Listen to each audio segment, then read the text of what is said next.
ইফতারটাও ছিল সেটাও তো দিয়ে দেয়া হলো, পানি দিয়ে ইফতার করলো, সারাদিন সারা রাত কিছুই খাওয়া হলো না। আবার সেহরি রক্ত এসে গেল, কেন মান্যতে 3টে রোজা রাখা নিয়ত করেছিল। দ্বিতীয় দিন আবার সেহরিতে পানি খেয়ে নেয়, আবার পানি খেয়ে নেবার পর আবার সারাদিনে এমন করে মওলার ইশারে খোদা কাজে বেরিয়ে যায়। কাজে তালাশ করে করে করে করে একটা কাজ পেল, সেই কাজ করে সামান্য কিছু অর্থ হয়েছে।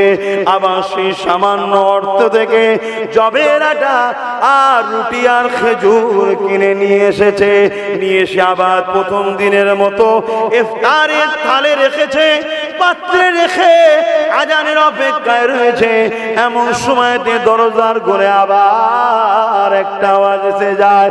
সালাম দিয়ে বলতে লাগে, হে আলে রাসূল গণেরা, আমরা বড় ক্ষুধার্ত রয়েছে, ঘরে যদি কিছু খাবার থাকে দেন। আলে রাসূলের দরবার থেকে কেউ ফিরে কখনো যায় না। এই যখন কথাটা বলেছে, প্রথম দিনেতে খাতুনে জান্নাত খাবারটা মওলা আলীর হাতে দিয়েছিল।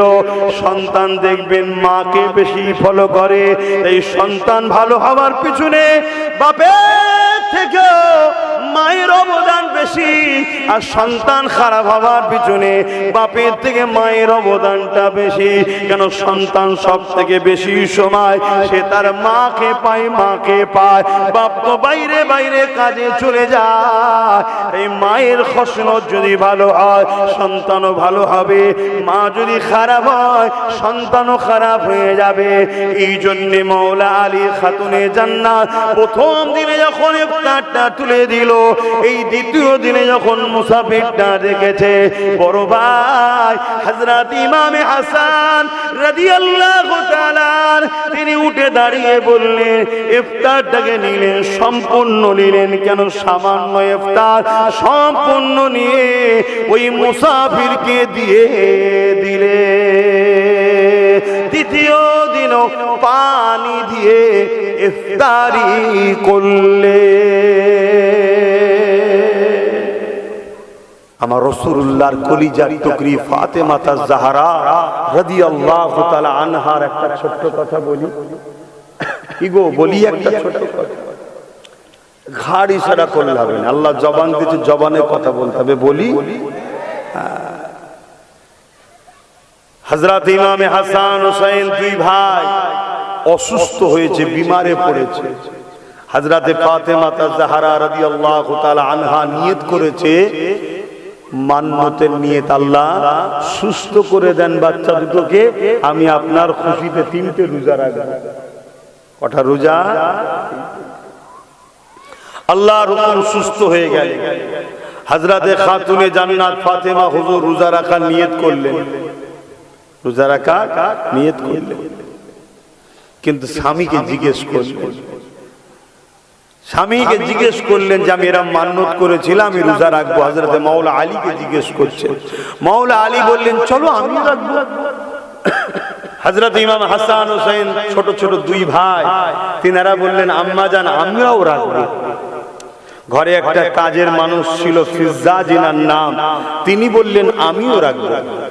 কজন হয়ে গেল? 5 জন রোজা রাখবে। সেহরির সময় হয়েছে, কি খাবে? ঘরে কিছু মন দিয়ে শোনেন, দোনো জাহানের সুলতানের বেটির ঘরের কথা বলছি, যার জন্য আল্লাহ চাঁদ বানিয়েছে, সূর্য বানিয়েছে, কায়নাতকে বানিয়েছে, সেই রাসূলুল্লাহর ঘরের কথা বলছি। পানি খেয়ে সেহরি করছে, সারাদিন রোজা রেখে আছে। হযরতে মাওলা আলী কাজের তালাশে বেরিয়ে গেলেন। আল্লাহ পাক একটা কাজ মিলালো, খেজুর গাছের গোড়ায় পানি দেওয়া। ওই কাজ করে কিছু অর্থ পেলেন। ওই অর্থ থেকে এত সামান্য পয়সা, কয়েকটা জবের আটার রুটি আর কয়েকটা খাজুর কিনে নিয়ে এসেছে। যে কোনো ইফতারির জন্য সাজানো হয়েছে, রাখা রয়েছে, ঠিক আজানের অপেক্ষায় রয়েছে। এমন সময় দরজার করে একটা আওয়াজ, আমার আম্মা জানের জানেরা মন দিয়ে শোনেন, মন দিয়ে শোনে। দরজার করে একটা আওয়াজ, সালাম আসতে লেগেছে। এই আলে রাসূলরা সালাম নেবে, ঘরের ভেতর থেকে সালামের জবাব এসে যায়।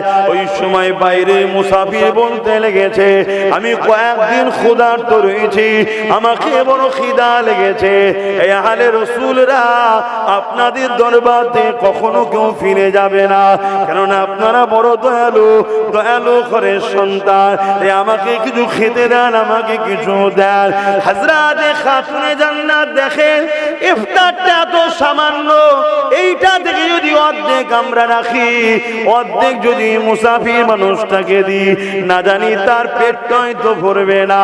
এই জন্য খাতুনে জান্নাত পুরো ইফতারটাকে নিয়ে স্বামী মওলা আলী শের খোদার হাতে দিয়ে দিল, যা ওই মুসাফিরটাকে দিয়ে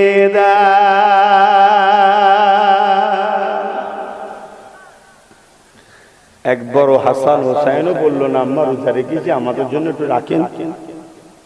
স্বামীও বললো না, আমি আপনি নাই বড় মানুষ, এই বাচ্চা দুটোর জন্য একটু রাখো। সম্পূর্ণটা দিয়ে দিল গরিব মুসাফিরকে। আহা, আদর্শ দেখলে শিক্ষা পদে পেয়েছে রাসূলুল্লাহ থেকে, গরিবকে খাওয়াও।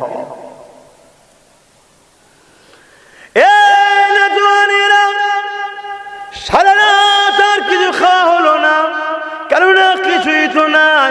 ওই ইফতারটাও ছিল, সেটাও তো দিয়ে দেয়া হলো।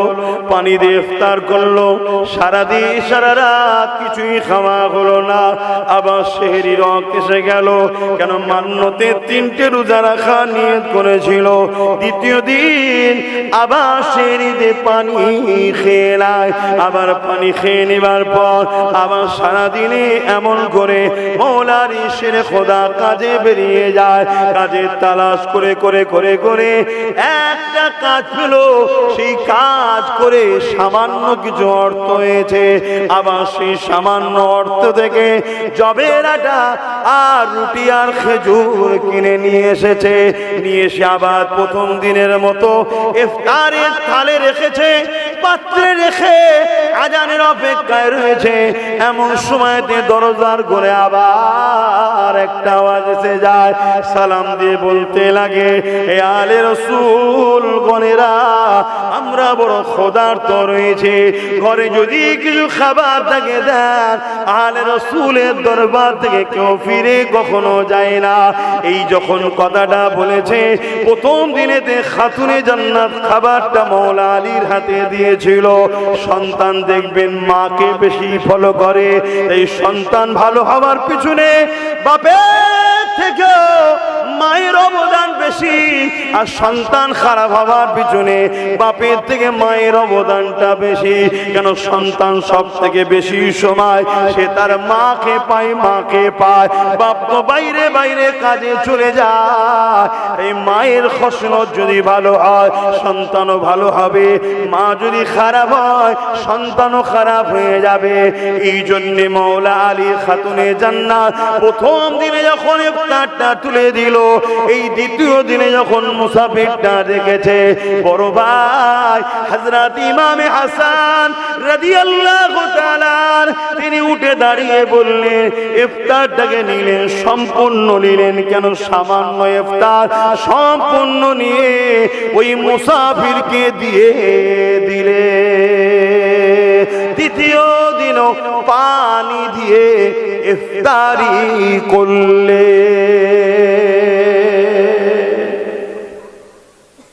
আপনার সুজাপুর, মুথাবাড়ি, মালদায় এরকম কেউ আছে? এরকম সংসার?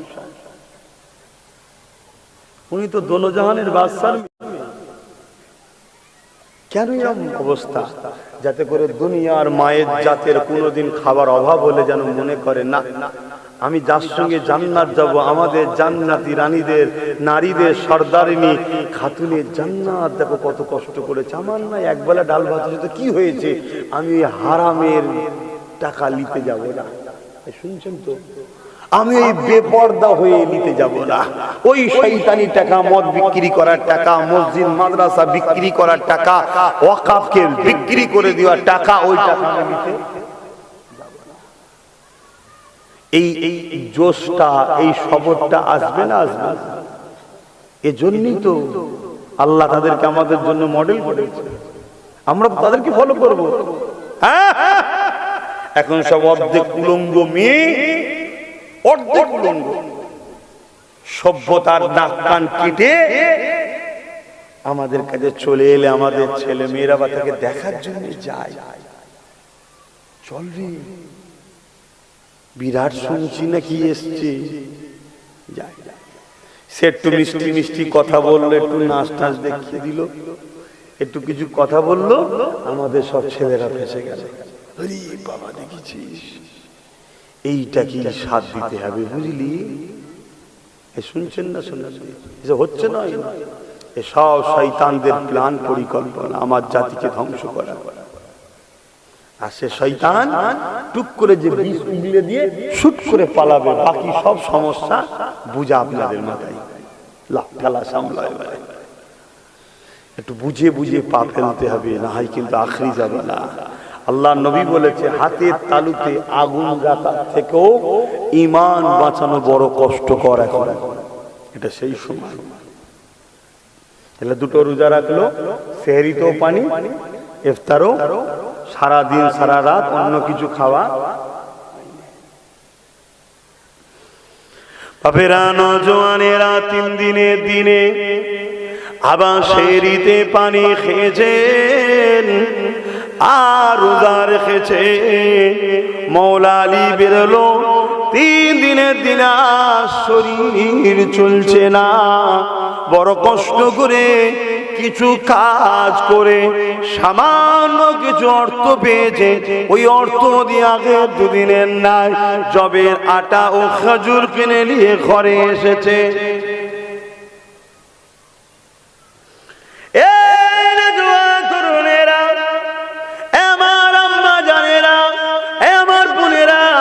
আজ মরলে কাল তো কবরে, ওই কবরটা যদি তোমার জান্নাতের বাগান না হয়ে জাহান্নামের যদি একটা গর্ত হয়ে যায়, কত ভয়ানক হবে।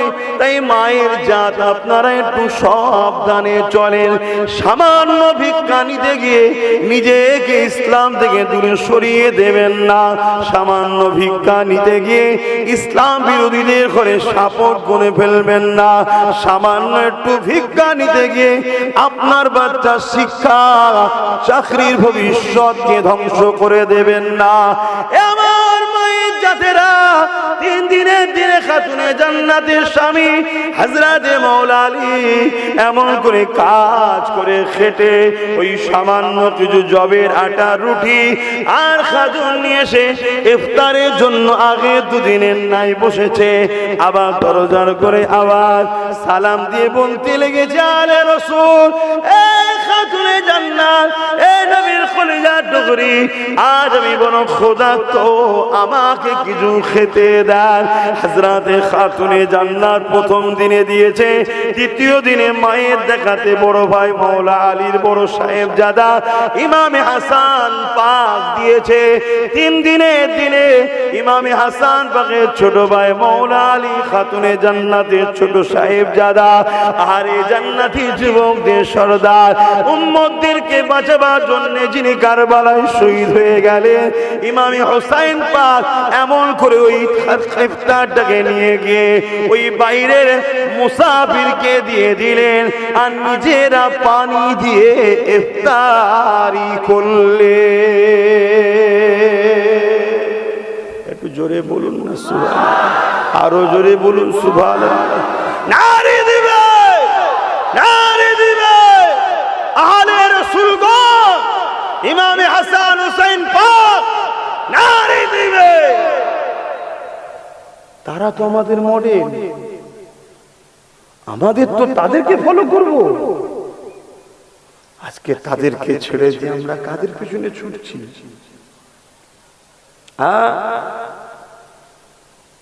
আজ আমরা তাদেরকে ছেড়ে দিয়ে নিজেরা নিজেদের দুশ্মন হয়ে গেলাম। মনে রেখে দিও, আল্লাহ ছাড় দেয় ছেড়ে। আল্লাহ আবু জেহেলকে ছাড় দিয়েছিল, ছেড়ে দিয়েছে নাকি? আল্লাহ ফেরাউনকে ছাড় দিয়েছিল, ছেড়ে দিয়েছে?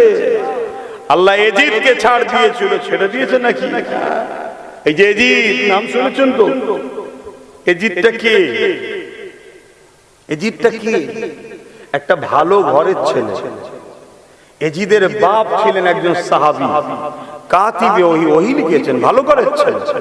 কিন্তু ভালো ঘরের ছেলে হলেই যে ভালো না হলেও তাকে নিয়ে নাচতে হবে এমনটা ইসলাম শরীয়তের নিয়ম নয়। কথা মাথায় ঢুকছে? লোভে পড়ে গেল, সাম্রাজ্যের লোভে, গদির লোভে, তাকতের লোভে, নেতা হব, রাজা হব, জনগণকে শোষণ করব, জনগণের খুনকে চুষব, জনগণের নারীদের উপর অত্যাচার করব। আরে এজিদ তো তাকে বলা হয় যে ছিল সমাজ বিরোধী, জালিম, স্বৈরাচারী, শারাবী, নারীদের উপরে অত্যাচার করা, প্রজাদের উপরে অত্যাচার করা, মিথ্যুক, সমাজ বিরোধী, নবীর দ্বীনের দুশমন যে সে ছিল এজিদ। তা আজকে যদি এই খসলত কোন নেতার সঙ্গে মেলে, সে কি আজকের এজিদ নয়?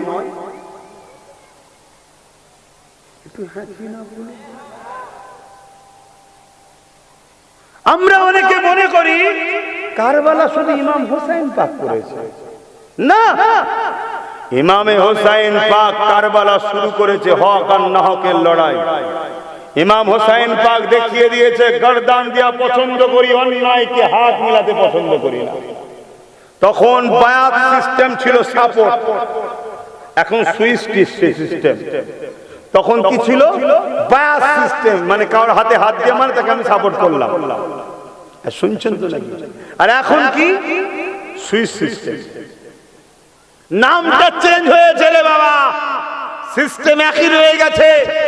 ইমামে হোসেন পাককে জিজ্ঞাসা করা হয়েছে, হুজুর আপনাকে দুটো জায়গা দেবে বলছে, মক্কা মদিনার রাজত্ব আপনাকে দিয়ে দেবে বলছে। ইমামে হোসেন পাক বলছে, কুল কায়নাত তো আমার নানার রে, আমাকে আবার কে দেবে? আল্লাহ তো আমাকে জান্নাতি যুবকদের সরদার করেছে। জোরে বলুন সুবহানাল্লাহ। এই দুনিয়ার রাজত্বের জন্য হোসাইনের বিরোধী করছে না, আমি এজিদের বিরোধী করছে। জন্য এজিদ ছিল জালিম, আমার আল্লাহ জালিমের বিরুদ্ধে। এজিদ ছিল স্বৈরাচারী, আমার আল্লাহ স্বৈরাচারীর বিরুদ্ধে। এজিদ শারাবী, আমার আল্লাহ শারাবীদের অপছন্দ করে। এজিদ চরিত্রহীন, আমার আল্লাহ চরিত্রহীনদের অপছন্দ করে। এজিদ খুনি, আমার আল্লাহ খুনিদের অপছন্দ করে। এজিদ প্রজাদের অত্যাচার করে, আমার আল্লাহ এদেরকে অপছন্দ করে। আমি হোসাইন গদির লোভের বিরোধী করছি না। এজিদ যদি তওবা করে ভালো হয়ে যায়, এজিদকে সাপোর্ট করতে আমার অসুবিধা নাই। তাহলে আজকের মাওলানা, আজকের মুফতি, আজকের বক্তা, আজকের হুজুর, তুমি যদি আজকের জালিমকে সাথ দাও, আজকের খুনিকে সাথ দাও, আজকের চরিত্রহীনকে সাথ দাও, আজকের সমাজ বিরোধীকে সাথ দাও, আজকের জালিমকে সাথ দাও, তাহলে তুমি কিসের হোসাইনি? আর মনে রেখে দেবেন, বড় পাওয়ারের সাথে বলে যাচ্ছি, কোন বাপের বেটা নেই হোসাইনের বিনা ইজাজতে জান্নাতে থাকতে পারবে। কেন? হোসাইনকে পাওয়ার আল্লাহ দিয়েছে, যাও তুমি জান্নাতি যুবকদের সর্দার। তা যে জায়গা সর্দার যিনি, তিনি ছাড়া, তিনার হুকুম ছাড়া জান্নাত ঢুকে যাবেন নাকি? এই কথা মাথায় ঢুকছেন? আর এই হোসাইন পাককে পাওয়ারটা দিচ্ছে কে? আল্লাহ দিচ্ছে। কেন দিচ্ছে? আল্লাহ তাকে ভালোবাসে, আল্লাহ তাকে ভালোবাসে। ধরুন একটা ঘর বানিয়েছেন আপনি, আমাকে দিয়ে দিয়েছেন ঘরটা, ভালোবাসেন, হুজুরকে গিফট করলাম। ওই ঘরে আমার বিনা হুকুমে কেউ থাকতে পারবে? এগুলো বুঝুন। জালিম, অত্যাচারী, বদমাইশ, চরিত্রহীন, ফ্যাসিস্ট, জুলুম যারা করে তাদেরকে আজকের এজিদ বলা হয়, তাই তো নাকি গো? তাহলে আজকের এজিদদের যারা সাথ দেবে, তাহলে সেই দিন যারা, এরা যদি সেই দিন থাকতো, এরাও সেই দিনের এজিদের সাথে থাকতো না থাকতো? আমার কথা বুঝতেন তো নাকি? আমি এখানে একটা খুব সুন্দর তথ্য আপনাদেরকে জানাচ্ছি, মন দিয়ে শুনবেন। অনেক সময় প্যান্ট শার্ট পরা দাঁড়িয়ে থাকা ছেলেকে দেখে না অনেকে টিটকিরি মারে, তুচ্ছ তাচ্ছিল্য করে। কিন্তু মনে রাখবেন, কোন ছেলের মুখে দাড়ি নাই, ও নবী পাকের একটা সুন্নত রাখতে পারে না। কালকে দোয়া করি আল্লাহকে পরিবর্তন করুক, হিদায়াত হবে। কিন্তু এজিদের দলে 13,000 হাফেজ আলেম মুফতি ছিল, হোসাইন পাককে শহীদ করে বলে তরোয়ার নিয়ে বেরিয়েছিল। শুনছেন কেন? কিছু পয়সা পাবে, কিছু পদ পাবে, এই সব লোভে পড়ে 13,000 আলেম হাফেজ মুফতি এজিদের পক্ষে হোসাইনের বিরুদ্ধে নেমেছে। আজকের মোল্লা মৌলী সাহেবরা আজকের এজিদদের পক্ষে মসজিদ মাদ্রাসা ওয়াকাফের বিরুদ্ধে, এতে আশ্চর্য হওয়ার তো কিছু নেই। এই আশ্চর্য হচ্ছেন নাকি? আর না ভাবছেন মৌলী সাহেব মানুষ, ওইটা ঠিক আছে। হ্যাঁ, ও হাজি সাহেব মানুষ ঠিক আছে। আরে 7,000 আলেম ছিল, 3,000 মুফতি ছিল, 3,000 হাফেজ ছিল, তরোয়াল নিয়ে এসছে এজিদের দলে হোসাইন পাককে শহীদ করে বলে। তাহলে আজকে আছে না না? কথা বলেন, আছে না না? একটু হুঁশ করে চলো, খুব সাবধান। আল্লাহকে ভয় করুন, নবীকে ভালোবাসুন, বুঝে বুঝে পা ফেলুন। খোদার দোকে খানা দিওয়া। আল্লাহ নবীর কাছে এক অমুসলিম চলে আসলো। আল্লাহ নবীকে জিজ্ঞাসা করতে লাগলো, হে আব্দুল্লাহর বেটা মুহাম্মদ সাল্লাল্লাহু আলাইহি ওয়াসাল্লাম, আপনি যে ইসলামের প্রচার করছেন, আপনার ইসলামে বলুন তো দেখি সব থেকে উত্তম ভালো কাজ কোনটা? সব থেকে উত্তম ভালো কাজ কোনটা? মন দিয়ে শোনো, আল্লাহ নবী কি বলেছে, ইসলামের সব থেকে উত্তম ভালো কাজ কোনটা? তার উত্তরে রাসূলুল্লাহ কি জানিয়েছে? আল্লাহ নবী জানালেন, গরীব ক্ষুধার্তকে খানা খাওয়ানো। আরো জোরে বলুন সুবহান। আমরা ভাবি হ্যাঁ নামাজ পড়তে হবে, কিন্তু নামাজ নিয়ে যে হুড়োহুড়ি করি, তার 1% গরিব ক্ষুধার্তকে খানা খাওয়াবার জন্য আমরা ভাবি। বলুন হ্যাঁ কি না বলবেন? এই জন্যই তো মার খেচ্ছি আমরা, আল্লাহ নারাজ আমাদের উপরে। তাহলে গরিব ক্ষুধার্তকে খানা খাওয়ানো ইসলামের সব থেকে ভালো কাজ।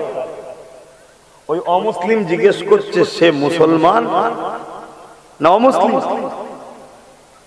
না কাকে খাওয়ানো? মুসলিম গরিব না অমুসলিম গরিব? আল্লাহ নবী বললেন, আমি এখানে মানুষের কথা বলেছি, আরবিতে নাস বলে, মানুষের কথা বলেছি, আমি তো কোনো ধর্মের কথা বলিনি।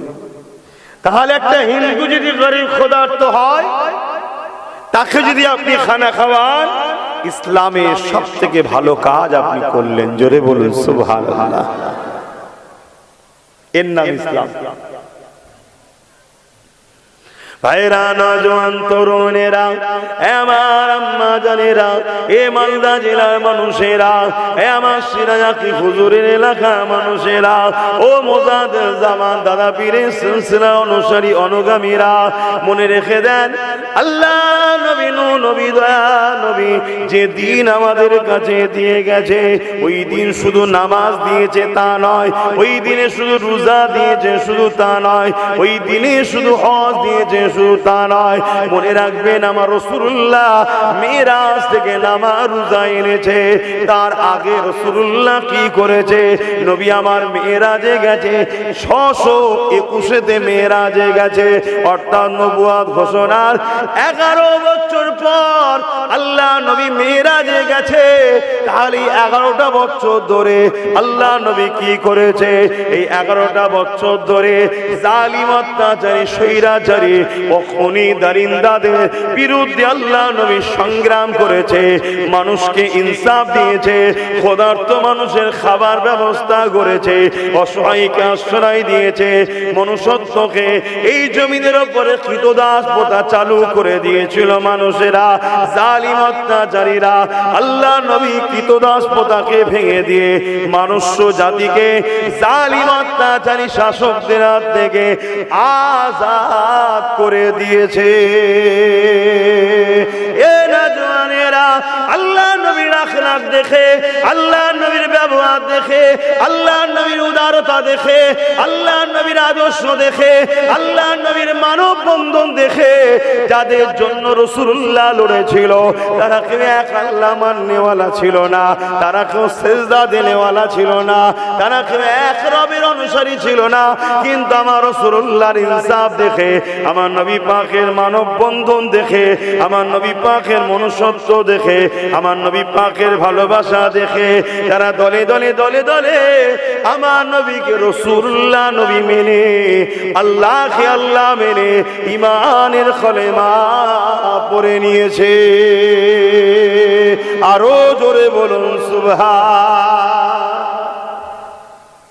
নবী পাকের এই 11 বছরের জিন্দেগিটা আমাদের মধ্যে কই বলে? মেরাজ থেকে তো নামাজ এসেছে, মেরাজ থেকে তো রোজা এসেছে, মসজিদ তো একটার জায়গায় 10টা পাকা পাকা হয়ে গেছে। করুন, আমি বিরোধী নয়, আল্লাহর ঘর করবেন, খুশির কথা। কিন্তু ইসলামে শুধু মসজিদই আছে, নামাজে দাম নেই। আজ আল্লাহর সৃষ্টির উপরে আমরা দয়া করি না, তাই আল্লাহ আমাদের উপরও দয়া করছেন। আর আল্লাহ তো উম্মতে মুহাম্মাদি আমাদেরকে খায়রুল উম্মাহ করেছে। আল্লাহ কোরআন পাকের মধ্যে জানাচ্ছে, কুনতুম খায়রা উম্মাতিন উখরিজাত লিন-নাস তা'মুরুনা বিল মা'রুফ ওয়া তানহাউনা আনিল মুনকার। আমরা হলাম শ্রেষ্ঠ উম্মত। কারণ কি? আমাদের কাজ হলো তা'মুরুনা বিল মা'রুফ ওয়া তানহাউনা আনিল মুনকার, ন্যায়কে প্রতিষ্ঠিত করা, অন্যায়কে মিটিয়ে দেওয়া। কিন্তু আমরা কি করছি? ন্যায়কে মিটিয়ে দাও, অন্যায়কে প্রতিষ্ঠিত করো। আল্লাহ নবী এমনও বলেছেন, বাবারা তোমরা নারীগুলোকে অবহেলা করো না, নারী সন্তানগুলোকে জ্যান্ত পুঁতে দিও না। ওই সময় মক্কা থেকে শুরু করে তাম পৃথিবী জুড়ে নারীদের উপরে এত অত্যাচার জুলুম হতো, তাদের ধারণা ছিল নারী হলো অশুভ, নারীদের বাঁচার কোনো অধিকার নাই, নারীর বাবার মাথা হ্যাট হয়ে থাকবে। এই জন্য কন্যা সন্তান হলে তাদের বাপেরা জ্যান্ত তাদেরকে পুঁতে দিত। আল্লাহ নবী জানিয়ে দিলে, না না না, যিনি পুত্র সন্তান পাঠিয়েছে তিনি তো কন্যা সন্তান পাঠিয়েছে। এই নারীদেরকে অবহেলা করো না গো, এই নারীদেরকে জ্যান্ত পুঁতে দিও না গো। আমি রাসূলুল্লাহ জানিয়ে দিই, কারো ঘরে যদি দুটো কন্যা সন্তান হয়, ওই দুই কন্যার বাবা যদি ওই কন্যা দুটোকে লালন পালন করে পড়াশোনা করিয়ে বড় করে বিবাহ দিয়ে দেয়, আমি রাসূলুল্লাহ ওই দুই কন্যার বাবাকে শাফাআত করে জান্নাতে নিয়ে যাব। আরো জোরে বলুন সুবহানাল্লাহ। তাহলে যারা এক আল্লাহ মানত না সেই সময় জালিম অত্যাচারী ছিল, তারাই তো কন্যাদের জ্যান্ত মুক্ত। রাসূল তাদের বাচ্চাদের জন্য বুঝাচ্ছে।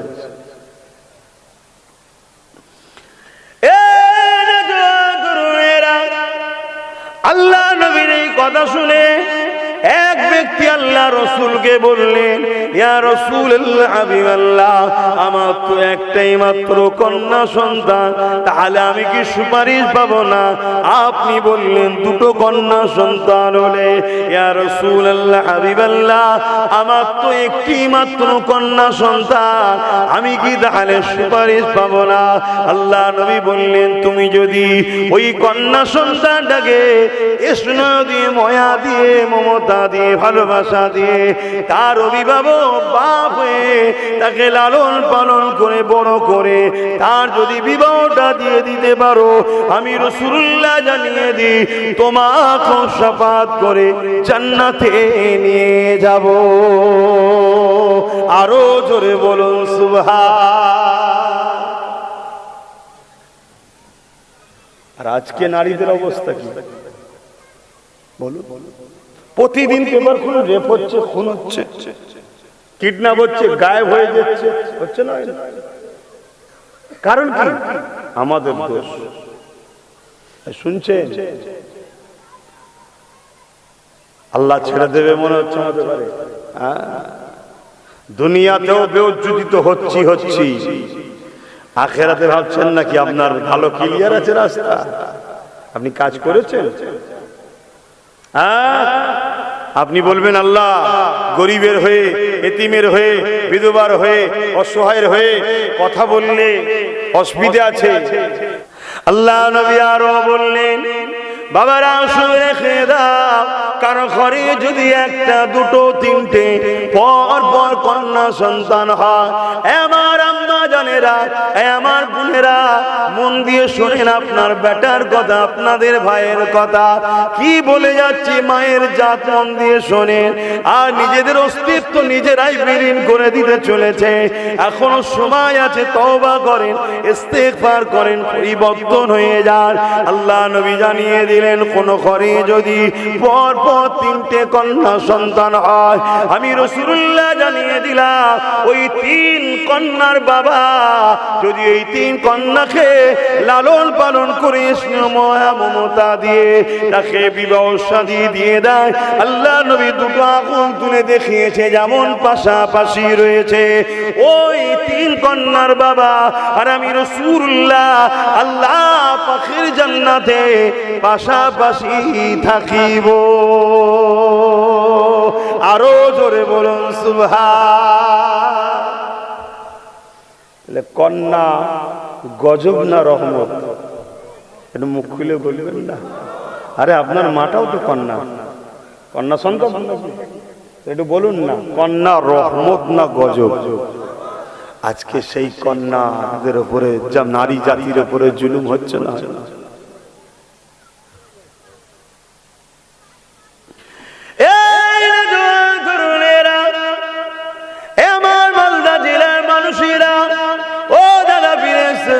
অনুসারী অনুগামীরা, বাবারা শুনে রেখে দেন, এই দুনিয়া আমাদের জন্য একটা পরীক্ষা জায়গা। আল্লাহ পাক পরীক্ষা নেবে। মনে রাখবেন, জুলুম করা যেমন পাপ, জালিমকে সাপোর্ট করাটাও পাপ। জুলুম করলে যেমন ক্ষতি, জালিমকে সাপোর্ট করলো সেরকম ক্ষতি। মনে রাখবেন, কিয়ামতের দিনে আল্লাহ পাক এমনও প্রচুর লোককে জাহান্নামে দেবে, যাদের নামাজ ছিল, দাড়ি ছিল, টুপি ছিল, হজ ছিল, দান খায়রাত সবই ছিল, তারপরও তারা জাহান্নামে যাচ্ছে। কেন জাহান্নামে যাবে? তাদেরকে আল্লাহ পাক বলতে লাগবে, তোমরা দুনিয়ার জমিনে নামাজ পড়ছো ঠিকই কথা, রোজা রেখেছো ঠিকই কথা, হজ করেছো ঠিকই কথা, কিন্তু জালিম অত্যাচারীদেরকে সাথ তোমরা দিয়েছিলে।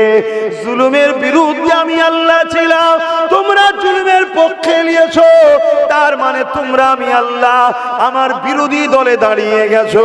তাই আমি আল্লাহ তোমার নামাজ, তোমার রোজা, তোমার দাড়ি, তোমার টুপি, তোমার হজ এগুলোকে কবুল করলাম না। যাও যাও, জালিমদের সঙ্গে জাহান্নামে চলে যাও।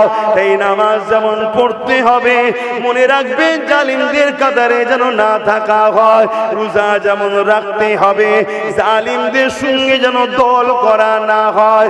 হজ যেমন করতে হবে, অপর দিকে অত্যাচারে খুনি, মিথ্যুক দরিন্দা যারা সমাজ বিরোধী, তাদের সঙ্গে যেন ঐক্য একতা দল যেন না হয়।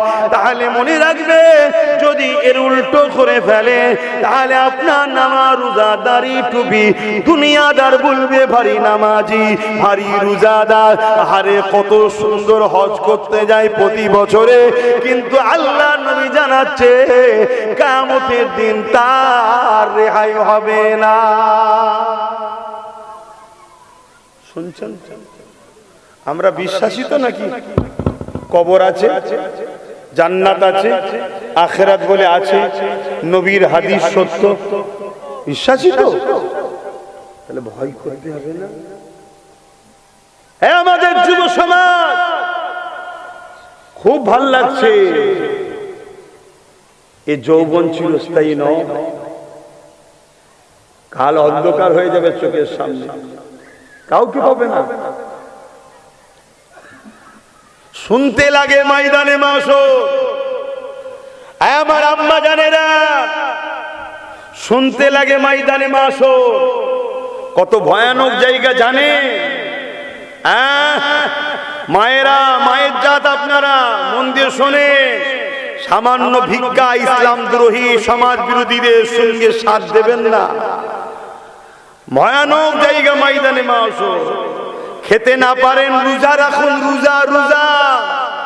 আল্লাহ যদি আপনাকে না খাইয়ে পরীক্ষা নেয়, আপনি খুশি নয় যে আমার মালিক আমাকে শুকিয়ে রেখেছে, আমার স্রষ্টা আমাকে শুকিয়ে রেখে পরীক্ষা নিচ্ছে। কে আমি? কে আপনি? আসেন একটু সালাম দিয়ে নি। ইয়া নবী,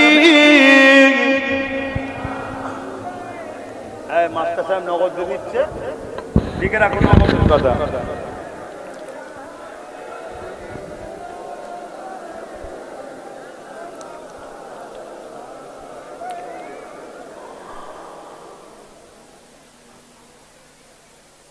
طلع البدر علينا من شنيعة الوداع وجب الشكر علينا ما دعا لله أحداي يا نبي سلام يا رسول يا حبيب سلام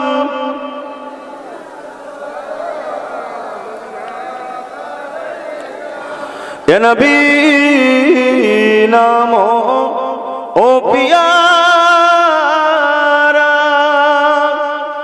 या रसूल नामो ओ प्यारा अर्श पर हक ने पुकारा सच पैगंबर हमारा या नबी सलाम या रसूल सलाम या हबीब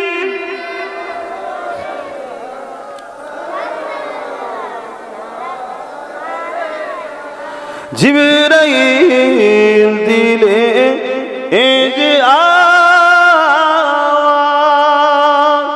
খুলে দাও আসমানের দুয়ার এসেছে নবী ঈদের সরদার করিতে আল্লাহ আরো দিদার ইয়া নবী সালাম या रसूल सलाम या हबीब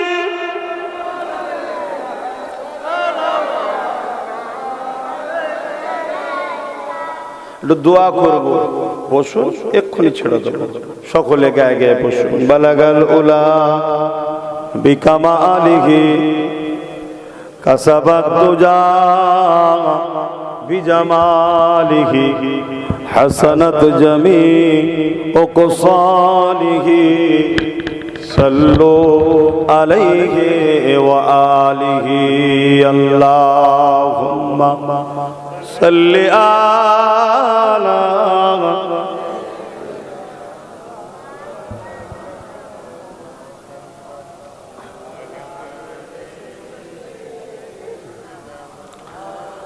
বলছে নানা রকম বলতে পারছে, আমরা কিছু করতে পারছি না। কেন?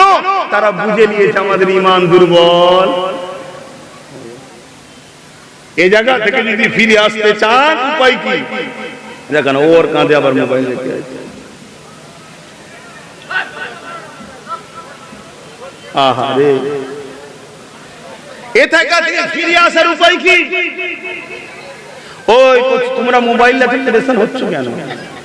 তোমাদেরকে যদি কেউ পেটিয়ে থাকে তাকে বলো তুই যা, তোদের যদি পেটিয়ে থাকে তুই যা, যে তুই করবি যা, আমাকে কেন জাহান্নামে নিয়ে যাচ্ছি বাবা, তুই যা, যে করবি যা।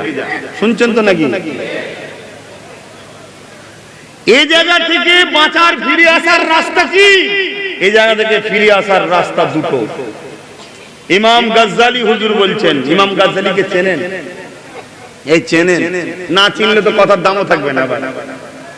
এই পৃথিবী খুঁজে পেলুন, এই পৃথিবী, পুরো পৃথিবী ঘুরে আজকের দিনে ইমাম গাজ্জালি হুজুরের মতো একজন আল্লাহওয়ালা পাবেন না। পুরো পৃথিবী খুঁজে, শুনছেন তো? এত বড় আল্লাহওয়ালা ছিলেন, এত বড় আলেম ছিলেন, ইলমে জাহির ইলমে বাতিন সব দিক দিয়ে পণ্ডিত ছিলেন। অতএব ওনার মতো এত বড় দার্শনিক পৃথিবীর বুকে আজকের তারিখে দ্বিতীয় পাবেন না। আমার মাওলানা সাহেব ভাই জানেন, উনি একবার মুসা আলাইহিস সালামের কাছে এসেছিলেন রুহানি হালতে। দুনিয়ায় আসার আগে একবার ঘুরে গেছে, 2000-2500 বছর আগে একবার ঘুরে গেছে, তারপরে দুনিয়ায় এসেছে। উনি বলছেন এই জায়গা থেকে বাঁচার দুটো উপায়। একটা উপায় হলো বেশি বেশি করে দরুদ পড়ো, দ্বিতীয় হলো নবীর জীবনী পড়ো। বলছে যদি জীবনী পড়তে না পারো তাহলে বলছে যারা জীবনী বলে তাদের কাছে বসে বসে নবীর জীবনী শোনো। কেন? কারণ নবীর জীবনী শুনলে, নবীর জীবনী পড়লে বা দরুদ পড়লে নবীর সঙ্গে প্রেম বাড়ে, আর প্রেম বাড়লে ঈমান বাড়ে, ঈমান বাড়লে খারাপ থেকে অটোমেটিক ফিরে আসা যায়। জোরে বলুন সুবহানাল্লাহ, আরো জোরে বলুন সুবহানাল্লাহ।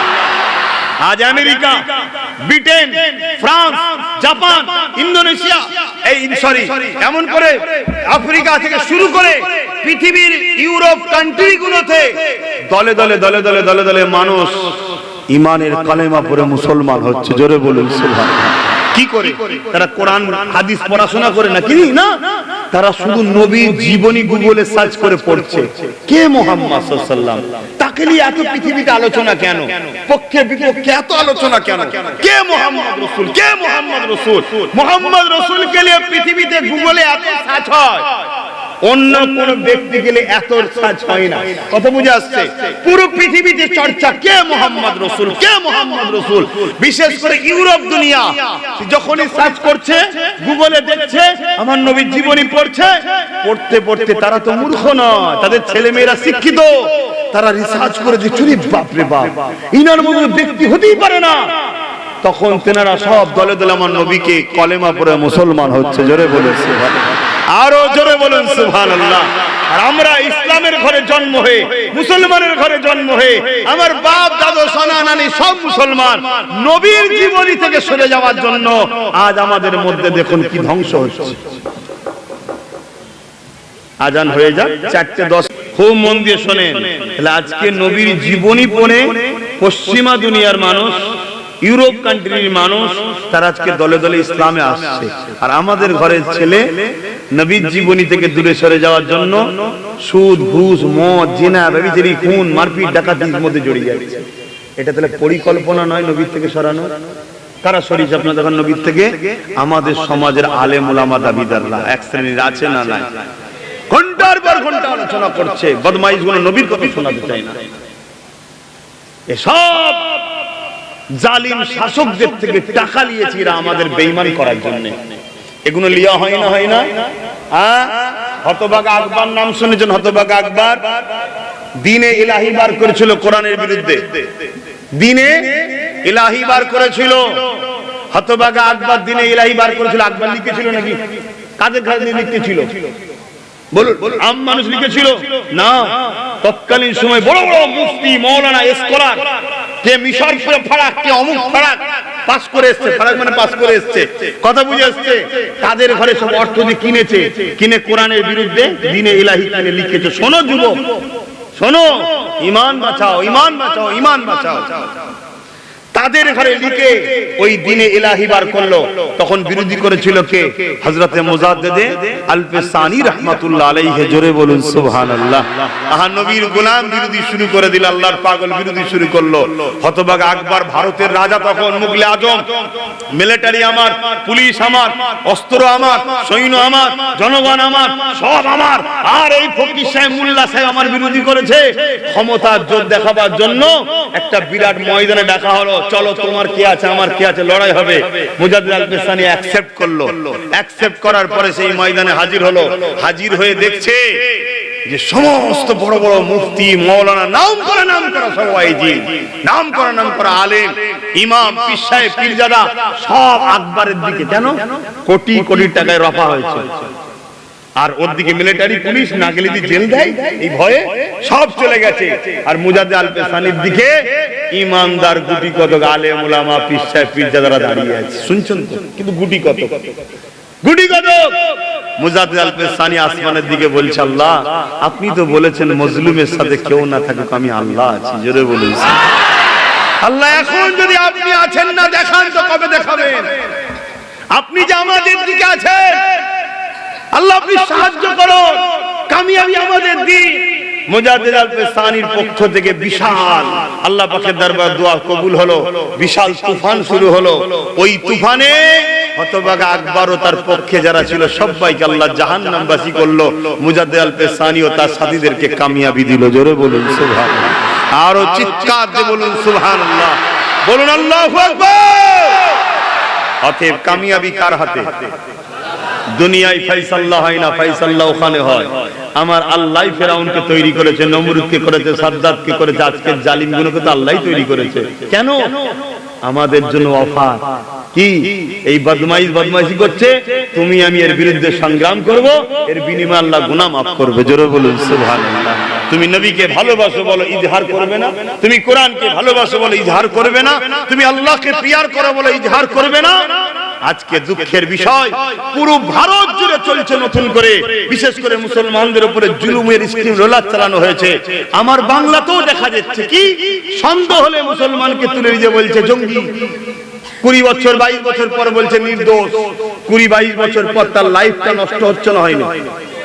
কিন্তু এই 20-22 বছর ধরে ওই পরিবারকে মাথা হ্যাট করে থাকতে হচ্ছে, কিন্তু 20-22 বছর পর বলছে নির্দোষ। এরকম শয়ে শয়ে ঘটনা আছে। কিন্তু যখন মুসলিম ছাড়া অন্য কেউ প্রকাশ্য বোম দিচ্ছে, ভিডিও সহ ধরা পড়বে, তার জন্য কোনো বড় বড় দপ্তর থেকে অফিসাররাও আসবে না, কোনো ইনভেস্টিগেশন হবে না, কোনো তদন্ত হবে না, কোনো রিসার্চ হবে না, বলবে ও নরমাল ব্যাপার বলে ছেড়ে দেওয়া হবে। এ থেকে কি বুঝে পারা যাচ্ছে না যে আমাদেরকে মিটাবার একটা নাটক তৈরি হয়েছে? শুধু দেশে নয়, আমার বাংলাতেও পুরো দেশ জুড়ে চলছে। কেউ মিষ্টি হাসি দিয়ে বিষ খাইয়ে মারছে, কেউ মুখ ভেঁচকে আমাদেরকে মারছে। সবার লক্ষ্য আমাদেরকে মিটিয়ে দিবার। কেন? কেন? আমরা ইসলামের অনুসারী, আমার ইসলামকে তারা মিটাতে চায়। ইসলামকে মিটাতে কেন চাইছে? আমি বললাম, দুই শ্রেণীর মানুষ কখনো ইসলাম থাকলে তাদের জ্ঞানার হতে পারছে না। এক জুলুমের সাম্রাজ্য তৈরি করা, আর ধর্মের নামে মিথ্যা ভণ্ডমি কখনো প্রতিষ্ঠিত করতে পারছে না। একজন হলো ইসলামের মেসেজ যেজন দিচ্ছে, এই আলো, সত্যের আলো চারিদিকে ছড়িয়ে যাচ্ছে। জোরে বলুন সুবহানাল্লাহ। বাপেরা, নওজওয়ানেরা, তরুণেরা, এই জায়গায় তোমাকে আমাকে ঈমানটাকে মজবুত করতে হবে, নবী পাকের সুন্নাতে জীবন করতে হবে। ভয় আল্লাহ যারা অন্য কাউকে করলে হবে না। ওয়ালিমান খাফা মাকাম রাব্বিহি জান্নাতান, আমার আল্লাহকে যারা ভয় করে, সূরা রহমানের মধ্যে আল্লাহ জানিয়ে দিলেন আমার আল্লাহ তাদেরকে দুটো দুটো জান্নাত দেবে। এ যুবকেরা, তরুণেরা, বাবেরা, কোন জালিম শাসককে ভয় করলে হবে না, কোন অত্যাচারীকে ভয় করলে হবে না। কিন্তু এখানে সমস্যা একটা, আমার তোমার সমাজে যারা মোল্লা মলি সাহেব সে ঘুরে বেড়ায়, এইগুলোকে একটু দেখতে হবে। আব্বাস সিদ্দিকীকেও দেখো, ঈমানটা বাঁচাবার জন্য বলে যাচ্ছি, দেখো আমার নবী পাকের সঙ্গে জুড়ে যাও, কেননা ঈমান যারা কখনো কামিয়াবি ছিল না, থাকবে না। ঈমানই আমাদেরকে কামিয়াবি দেয়। ঈমানদারের উপরে আল্লাহ সাহায্য আসে। তাই ঈমানদার হয়ে যান, ঈমানদার হয়ে যান। হে যুবকেরা, তরুণীরা, বাবেরা, নামাজ দেখে ছুটলে হবে না, রোজা দেখে ছুটলে হবে না, কুরআন পড়ে দেখলে ছুটলে হবে না, হজ করেছে দেখে ছুটলে হবে না, দাড়ি টুপি আছে দেখে ছুটলে হবে না। কারণ এই ঈমানদাররা মুনাফিক চিনা যায় না। আল্লাহকে মানে বললে ছুটলে হবে না। ভুল আমাকে বলবেন না, আল্লাহ কোরআনে নিজে জানাচ্ছে, এবার হাবিব মুনাফিক আমার দিকে ছুটে ছুটে আসে, কিন্তু আপনার দরবারে যাবার বেলায় হোঁচট খায়। ইয়া রাসূলুল্লাহ হাবিবাল্লাহ, এইগুলোই হলো মুনাফিক যারা আমার বেলায় ছুটে ছুটে আসে, আপনার বেলায় হিচকি হাট হয়, এগুলোই হলো মুনাফিক। আমার আল্লাহ কোরআনে নিজে বলছে, তাই মুনাফিক চেনার জন্য আল্লাহ আমার নবীকে মডেল করে দিয়েছে। এই নবীর সঙ্গে সম্পর্ক কার দেখো, আলেমের রস শোনো, ইমামের বক্তব্য শোনো, পীর সাহেবের বীরত্ব জায়গায় বসে খানকায় বসে শোনো, যারাই দেখবে তোমাদের ঘরে নবী চিনাচ্ছে, নবীর সঙ্গে জুড়তে চাইছে, মনে রাখবে ওদের মধ্যে ঈমান আছে। এই রাস্তায় যদি তোমরা চলতে পারো, অবশ্যই সেদিন বেশি দূর নয়, আল্লাহ সাহায্য আসবে, জালিমরা ধ্বংস হবে, আবার তোমাদের হাতে কামিয়াবি আল্লাহ দিয়ে দেবে। এ নওজওয়ানেরা, এই বিষয়ে তোমাদের ঈমানকে মজবুতের জন্য আরো একটা দলিল তোমাদেরকে দিয়ে যায়। দুটো ব্যক্তির নাম বলছি, মন দিয়ে শুনবে। একটা ব্যক্তির নাম হলো সিদ্দিক আকবর, নবী পাকের সাহাবী আবু বকর সিদ্দিক, নবী পাকের হাতে হাত দিয়েছে। আর এক ব্যক্তির নাম বলছি হযরত আব্দুল্লাহ ইবনে উবাই, সেও কিন্তু নবীর হাতে হাত দিয়েছে। আবু বকর সিদ্দিকও নবীর হাতে হাত দিয়েছে, আব্দুল্লাহ ইবনে উবাইও নবীর হাতে হাত দিয়েছে। আবু বকর সিদ্দিক নবীর পিছনে ইখতিরা করে নামাজ পড়ে, আবু বকর সিদ্দিকের সাথে আব্দুল্লাহ ইবনে উবাইও নবীর পিছনে ইখতিরা করে নামাজ পড়ে। আবু বকর সিদ্দিক রোজা রাখে, আব্দুল্লাহ ইবনে উবাইও রোজা রাখে। আবু বকর সিদ্দিক নবীর সঙ্গে হজ করেছে, আব্দুল্লাহ ইবনে উবাইও নবীর সঙ্গে হজ করেছে। আবু বকর সিদ্দিক নবীর সঙ্গে জিহাদে গেছে, আবু বকর সিদ্দিক নবীর সঙ্গে জিহাদে গেছে, আব্দুল্লাহ ইবনে উবাইও নবীর সঙ্গে জিহাদে গেছে। আবু বকর সিদ্দিকের দাড়ি টুপি পাগড়ি রয়েছে, আব্দুল্লাহ ইবনে উবাইয়েরও দাড়ি টুপি পাগড়ি রয়েছে। আবু বকর সিদ্দিক নবীর দরবারে বসে দ্বীন ইসলাম শেখে, আব্দুল্লাহ ইবনে উবাইও নবীর দরবারে বসে কোরআন শেখে, দ্বীন ইসলাম শেখে। কিন্তু ব্যাপারটা হলো এই জায়গায়, আবু বকর সিদ্দিক দুনিয়া জমিন থেকে জান্নাতের সার্টিফিকেট পেয়ে গেছে, আর আব্দুল্লাহ ইবনে উবাই দুনিয়া জমিন থেকে কোরআনের ঘোষিত মুনাফিক জাহান্নামী হয়েছে। এ যুবকেরা, তরুণেরা, বাপেরা, আমি বুঝাতে এটাই চাইছি, দাড়ি তো এখানেও আছে ওখানেও আছে, টুপি এখানেও আছে ওখানেও আছে, নামাজ এদিকেও আছে ওদিকেও আছে, হজ এদিকেও আছে ওদিকেও আছে, যাকাত এদিকেও আছে ওদিকে আছে। সব টাকার পরও আবু বকর জান্নাতি হয়, আব্দুল্লাহ ইবনে উবাই জাহান্নামী হয়। কারণটা কি? আবু বকর সিদ্দিককে জিজ্ঞাসা করা হয়েছে, হে আবু বকর সিদ্দিক, কারণটা কি? আবু বকর সিদ্দিক বলে দিল, ওর যা আছে আমারও তা আছে, কিন্তু আমার যা আছে ওর তা নাই।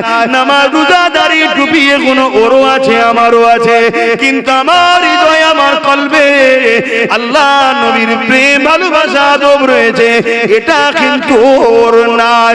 এজন্য ও জাহান্নামী হয়েছে, আর এটা থাকার জন্য আমি আবু বকর জান্নাতি হয়েছি। আরো জোরে বলুন সুবহান।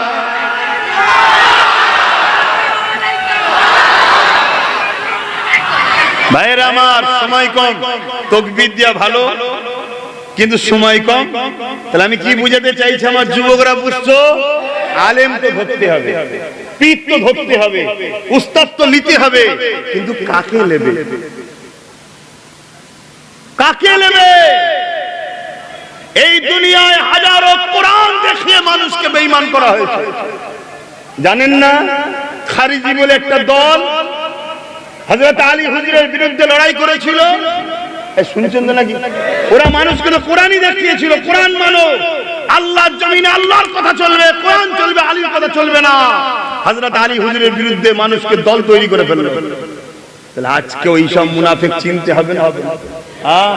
আজকে আমাদের মধ্যে মুনাফিক বেড়ে গেছে, আমাদের মধ্যে জালিম শাসকদের অর্থ দিয়ে মুনাফিক উলামা, বক্তা, ইমাম, পীর সাহেব, পীরজাদা বেড়ে গেছে। তাই তো আজকে কেন্দ্র সরকার সাহস দেখাচ্ছে মুসলমানদের ধর্মীয় সম্পদ ওয়াকফের উপর হাত দিবা। এই সাহসটা দেখাচ্ছে কি করে?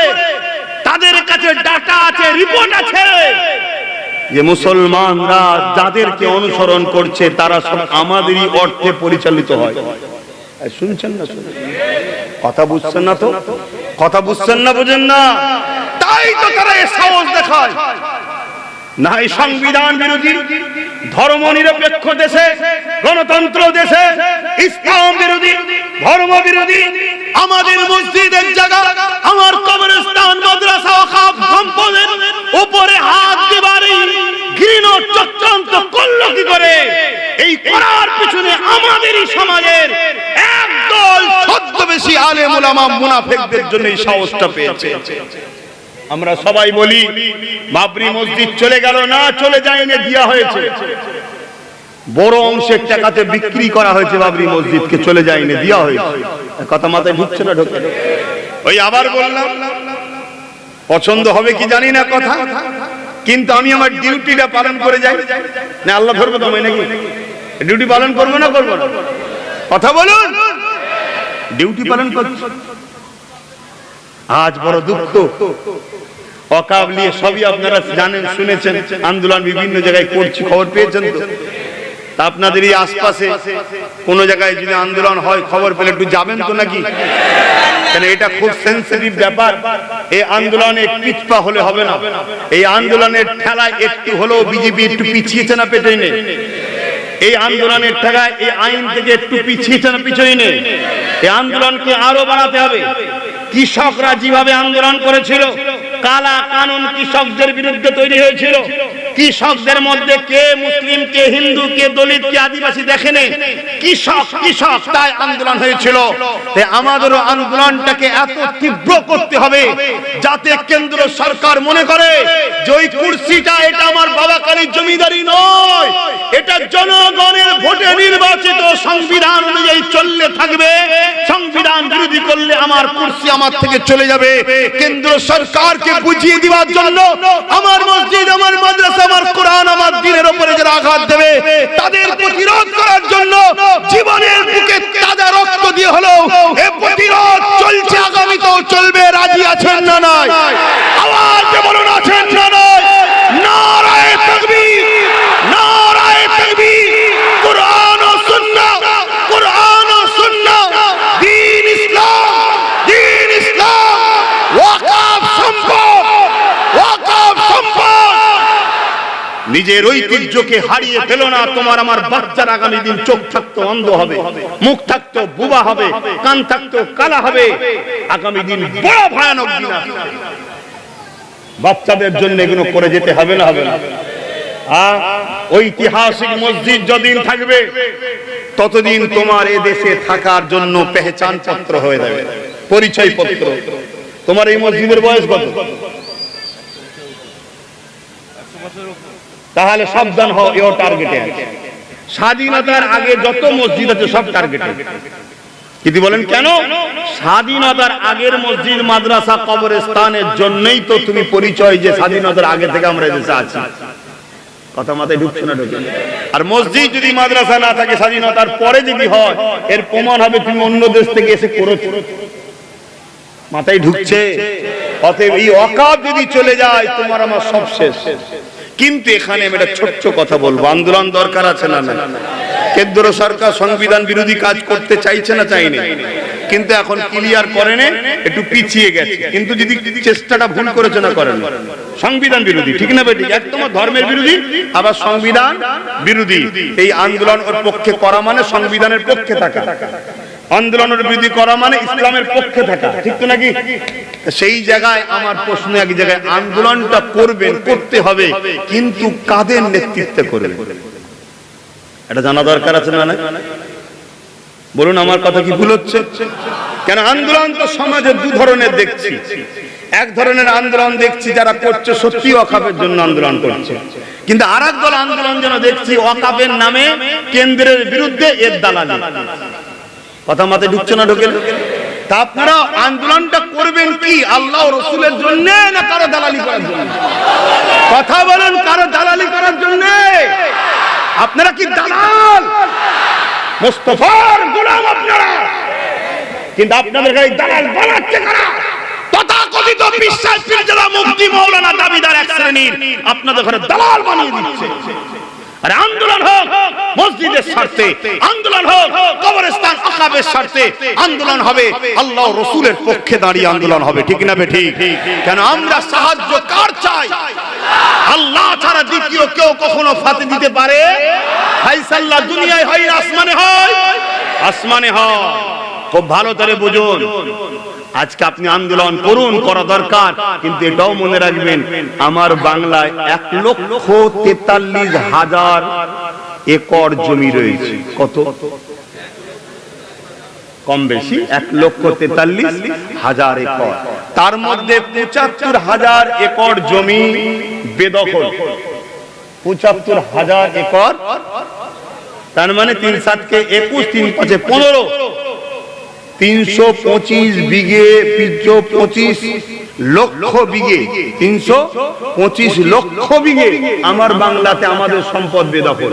ওটা উদ্ধারের দরকার আছে না? না, বিজেপিটা এখন আইন করেনি। আইনটা করছে কেন এটা বুঝতে হবে। ওই আইনটা করে ওই 75 যেটা বেদখল ওটাকে ঘর বাড়ি যা আছে সব ভেঙে দেবে, দিয়ে সবটা বিজেপি লে নেবে। কেন্দ্র লিড চাইছে, বুঝতে পারছেন না? পারেন না। আর যেটুকু আমাদের হাতে আছে ওটা বলে দিতে চাইছে। তার মানে টোটাল 1,43,000 একর জমি বাংলার, ওটা সবটা নেবে। অন্য জায়গা সব মিলিয়ে 27 লক্ষ বিঘে জমি কম বেশি। কথা বুঝে আসছে? তাহলে আন্দোলনটা হবে আমার সম্পদ, কেন্দ্রও নয় রাজ্যও নয়, আমাদের জিনিস আমাদের বুঝিয়ে দাও। আমার মসজিদের জিনিস কেন্দ্রও নয় রাজ্যও নয়, মসজিদকে দাও। এটাই হওয়া দরকার। এই আন্দোলন যেখানে যেখানে হবে আমি তাদের সাথে আছি, অন্য জায়গায় নেই ভাই।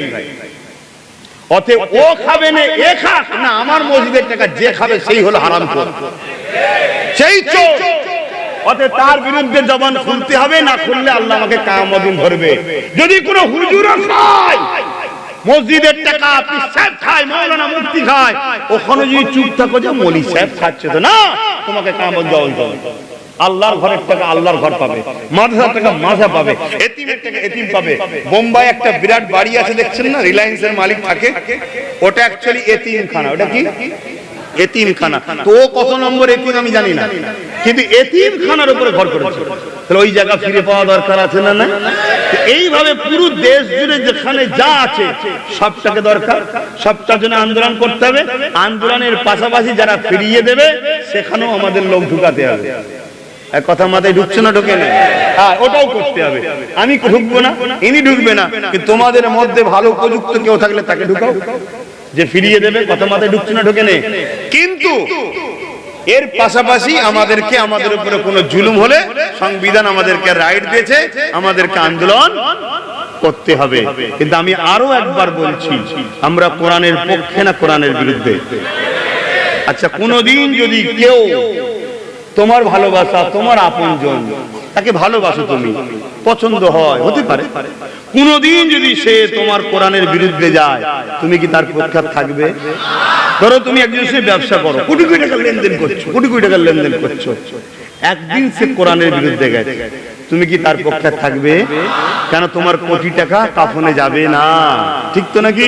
কিন্তু কোরআন কিয়ামত দিন তোমাকে শাফাআত করবে। জোরে বলুন সুবহানাল্লাহ। ঠিক আছে, যদি তোমার আব্বা আম্মা কোনদিন কোরআনের বিরুদ্ধে যায়, কথা বলো, কোরআনের বিরুদ্ধে যদি যায়, তার সাথে কি সম্পর্ক রাখা যাবে না? কেন? কোরআন কালামুল্লাহ, আল্লাহর কথা। বাপ মার উপরে আমার আল্লাহ। জোরে বলুন সুবহানাল্লাহ। ঠিক না বেঠিক? আজকে আমি একটা তথ্য আপনাদেরকে দিয়ে যাই, এত আন্দোলন হচ্ছে ওয়াকফ নিয়ে, হওয়া দরকার আছে না? নাই? কিন্তু দুঃখের কথা বলছি, আপনারা কি রকম মুসলমান, কি রকম বক্তা, মৌলী সাহেব, পীর সাহেব আপনারা, হ্যাঁ, আপনারা ওয়াকফের হয়ে আন্দোলন করছেন, ওই মিটিং এ দাঁড়িয়ে একবারও বলছেন না কেন সমাজকে যে রাজ্য সরকার মাদ্রাসা থেকে কোরআনকে তুলে দিয়েছে? এটা বলছেন না কেন? আপনি জানেন এই আমাদের পশ্চিম বাংলা এই সরকার কোরআনকে মাদ্রাসা থেকে বন্ধ করে দিয়েছে, জানেন? একটু হ্যাঁ কি না বলবেন। কারা কারা জানেন হাত তুলে দেখান। দেখুন, এই কটা লোক জানে, বাকি লোক জানে কি? জানে না। কেন জানে না? আর বিজেপি ওয়াকফকে লুটতে চাইছে, কে কে জানে? সবাই বল, কে কে জানেন? সত্যি করে বলুন। সবাই জানে। কেন ভাই এত ঘরের কাছে খবরটা পেলেন না, দূরের খবর পেয়ে গেলেন কেন? না, কারণ হচ্ছে বিজেপির বিরুদ্ধে আমাদের পীর সাহেব, মৌলী সাহেব, ইমাম সাহেব, মোহন সাহেব, মুফতি সাহেব, সব সাহেব চিল্লাচ্ছে, আর এ কোরআন মিটাচ্ছে, এর বিরুদ্ধে কেউ চিল্লায় না। কেন? এ তো ভাড়া দেয়। শুনছেন না? শোনেন না? ও তো ভাড়া দেয় না, ও ও তো মূর্খ, ও যদি বুঝতো আমাদের মোল্লাগুলোকে কিনে নিত। ও জানে না যে এদের মধ্যে এত লুবি আছে। কথা মাথায় ঢুকছে না, ঢোকেনি? তাহলে দেখতেন বিজেপির বিরুদ্ধেও কথা বলতো না। এ কথা কষ্ট হচ্ছে না এই কারণ? আমি কোরআনের পক্ষে বলছি, যেমন কেন্দ্র সরকারে ওয়াকফ বিলের প্রতিবাদ হবে, ঠিক তেমনই কেন্দ্র সরকারকে ঠিক এই কথাই বলা হবে, ওয়াকফ বিল মানছি না, এ কালা কানুন অবিলম্বে প্রত্যাখ্যান করুন, বন্ধ করুন। এ নিয়ে দ্বিতীয়বার ভুল ষড়যন্ত্র করবেন না, এটা কেন্দ্রের বিরুদ্ধে বলা দরকার আছে না নাই? ঠিক তেমনই এই আওয়াজটাও উঠা দরকার, মাদ্রাসায় যেমন কোরআন ছিল থাকবে, রাজ্য সরকার কোরআনের বিরুদ্ধে যাওয়ার যে ষড়যন্ত্র করছো, ওই ষড়যন্ত্র থেকে ফিরে আসো, নাই কোরআন বাকি থাকবে, তোমাকে আল্লাহ মিটিয়ে দেবে। ঠিক না বেটি? জোরে বলো ঠিক না বেটি? এটা আমার দায়িত্ব ছিল, জানালাম। এরপরও কেউ যদি মনে করো না বিজেপির হাত থেকে বাঁচতে গেলে এর সাথে সাথ দিতে হবে, এর হাতে আল্লাহ তোকে মারবে। কোরআনের কথা বলছি, কোরআনের কথা। আমার আল্লাহ বলেছে, আমিও আমার নবী ছেড়ে যার উপরে ভরসা করে আমি তার হাত থেকে মারবো। চলো, কোরআন যদি মিথ্যা হয় তাহলে আমার কথা মিথ্যা, আর কোরআন যদি সত্য হয়, যদি কি 100% আমার সত্য, তোমার যদি ঈমান থাকে, তাহলে মনে রাখবে, ভালো যদি একে বাসো তাহলে বলো না আমার কোরআনে তুমি নাটক করছো, তুমি রাজনীতি করতেছো, রাজনীতি করো, তুমি কোরআনের বিরুদ্ধে লাগছো না। এই কথা ভুল বলা হচ্ছে। তাহলে আমার মতো লোকের আর বলা থাকবে?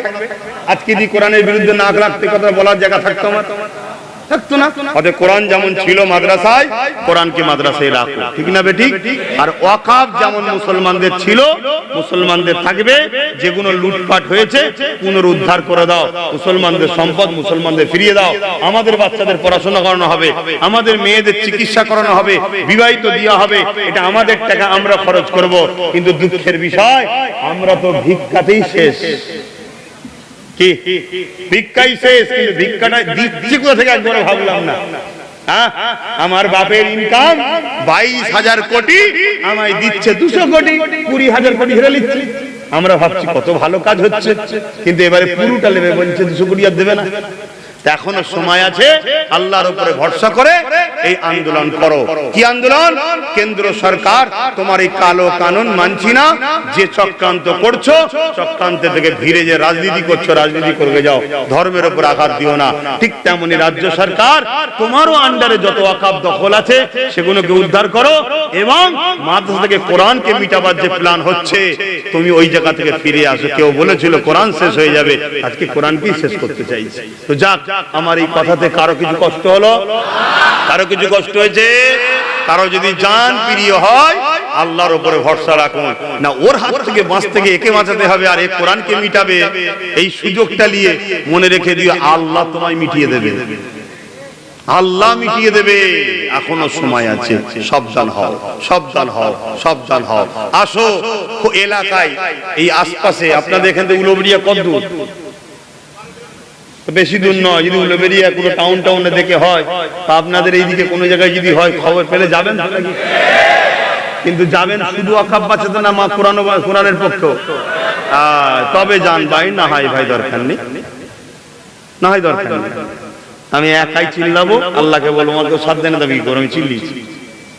কিন্তু যে যার কবরে তো বুঝতে হবে, দুনিয়াতেও বুঝতে হবে। আমি তো এখনো বলছি, যদি মনে হয় যে আমার পছন্দ, তুমি তোমার পছন্দকে বুঝাও যে আমাদের কোরআন লেখে, তুমি তোমার জায়গায় থাকবে যাও। কথা মাথায় ঢুকছে না? ঢোকে না। কিন্তু তুমি কোরআনকে মিটিয়ে দিয়ে আমাদের কাছে সাহায্য নেবে, এটা কখনো করা কি আমাদের যাবে ভাই? কেন? কোরআনের দুশমনকে সাহায্য করা মানে কাফের হয়ে যাবে। শুনছেন তো নাকি? কোরআনের দুশমনকে সাহায্য করা মানে কাফের হয়ে যাবে। অতএব এইটা তাকে বুঝাও, বুঝিয়ে সে যদি তার জায়গাতে ফিরে যায়, আমাদের বিরোধী করার কোনো প্রশ্ন নেই। কথা মাথায় ঢুকছে না? ঢোকে না। বাকি যে অন্য বিষয় যা লড়াই হচ্ছে সে আলাদা বিষয়, কিন্তু এটা ধর্মের বিষয় চলে এসেছে। ঠিক না বেটি? এখানে একটু দাঁড়িয়ে এবার সালাম দেবো। ইয়া নবী,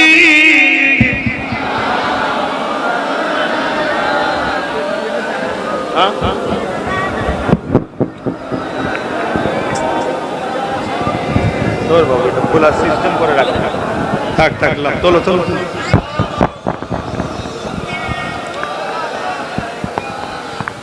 এই যে দাঁড়িয়ে সালাম দিই, এটা ইমানের ব্যাপার। শুনছেন তো নাকি? এটা প্রেম ও মহব্বতের ব্যাপার। কেউ যদি বসে সালাম দেয় তার সঙ্গে ঝগড়া করবেন না। কেউ যদি বসে সালাম দেয় ঝগড়া করবেন না। কিন্তু কেউ যদি আমাদের দাঁড়ানোর বিরোধী করে, জানবেন মুনাফিক। শুনছেন না? শোনেন না? তোর ভাল লাগে না তুই বসে দে না বাবা, আমি তোর বিরোধী করবো না।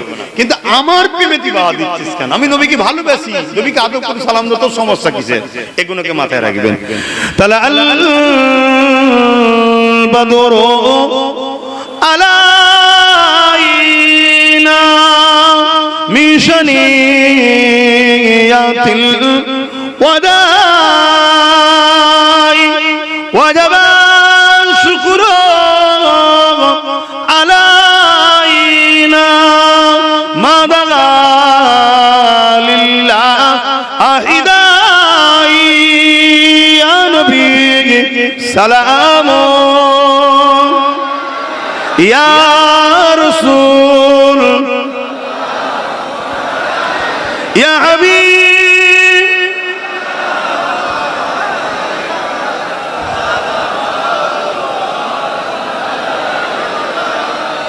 নামাজের দিকে খেয়াল করে সংক্ষেপ করছি, সকলে গায়ে গায়ে বসুন। এক্ষুনি দোয়া হবে, এক্ষুনি দোয়া হবে। সকলে বসে যান তাড়াতাড়ি।